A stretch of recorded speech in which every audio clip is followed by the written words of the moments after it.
Today, we're going to pretend to be Magneto by controlling the shape of a metal, specifically gallium, which has the unique property of having a very low melting point to the extent that it starts to become liquid at exactly 16 degrees. Therefore, it melts in your hand.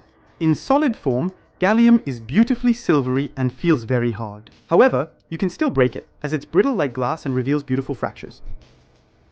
But where it gets more interesting is that if you leave it in the palm of your hand long enough, it will start to melt. With your touch, it becomes liquid.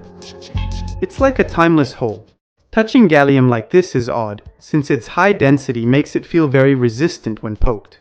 In fact, the density of gallium is nearly 6 times higher than that of water, so a 1 liter volume of this metal weighs almost 6 kilos. You can even float a small stone on it, which is a cool effect. You could float in liquid gallium with only your mid-calf submerged. However, it would cost you an arm and several tens of thousands of euros to fill a bathtub. The melting point is surprisingly low, which allows you to do a wide variety of experiments with gallium. By dipping it in hot water or using a hairdryer, you can make it melt. Then, you can have fun cooling it down by letting a few drops fall into a glass of cold water. And in this way, you can see surprising metallic shapes solidify when the metal briefly returns to its solid form. And so, it's possible to melt a heart as hard as stone and as cold as metal. You can also control its shape by using modeling clay molds into which you pour the liquid metal. Then, you just have to wait for it to cool down and return to its solid form. And here is our gallium taking the shape of a Lego piece, or even a ring that you shouldn't rush to take off, because as it warms up, it might slip right through your fingers. We've found the metal of fleeting lovers. From a drop of liquid metal to a perfect bead, it's just one step.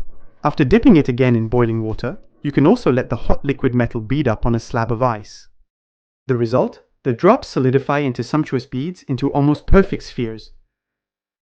As it buries itself in the ice, melting it along the way, the metal makes a sucking sound. And that's how we collect gorgeous metal beads. Ephemeral jewels that always watch the thermometer. Gallium is not the only metal that can be liquid at room temperature. Cesium, rubidium, and mercury, which actually has a melting point below 0 degrees, are also in this category. By the way, it's interesting to think that any of the elements around us can be found in solid, liquid, or gaseous form. Iron becomes liquid at degrees, but lead does so at 7. Elements that we usually think of as gases can very well be found in solid form. As strange as it may seem, it's possible to have solid oxygen. You just need to lower the thermometer to -degrees. On the other hand, elements that we only know in everyday life as solids can very well be found in gaseous form. If you want to turn your gallium from liquid to gas, you'll have to heat it up to degrees. Another oddity is that gallium weakens most other metals by diffusing into the metallic lattice. This can be demonstrated spectacularly by placing a drop of gallium on an aluminum can. We let the clock run, and imperceptibly, the gallium penetrates the crystalline lattice of the aluminum, gradually disrupting its structure. As a result, it becomes very fragile and you can then easily peel the can. Otherwise, in terms of usage, if we set aside the fools who, like me, do experiments in their living room, well today, gallium is mainly used in electronics and in thermometers. Or, in alloy form with other metals, it replaces mercury. Anyway, I wonder if T-1000, the liquid metal robot from Terminator, wasn't made of gallium. And in that case, could a handshake, let's say a warm lingering one, melt his forearm? With that, I'll leave you to think about all this. I have to go put some liquid metal in the freezer.